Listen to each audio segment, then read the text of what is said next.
با اینکه پزشکی قبول شد ولی انصراف داد تا به عشقش برسه. این داستان مردیه که به خاطر همین عشق حدود 40 سال واسمون خاطرات کمدی جذابی ساخت. محمد کاسبی جز معدود بازیگرای ایرانه که هر نقشی بازی کرد بهش اومد. اون از خوشرکابش، اونم از 3×4ش، اونم از سدون.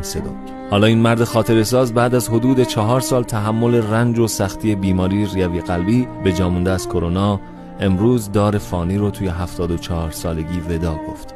چه بازیگرایی که این کرونا از ما نگرفته: علی انصاریان، عزت الله مهرآوران، چنگیز جلیلوند، سیامک اطلسی.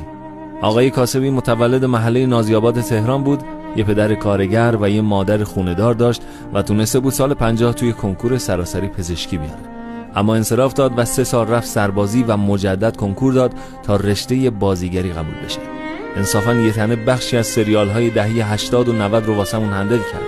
روح شاد، برای شادی روحش قلب مشکی کامنت کنه.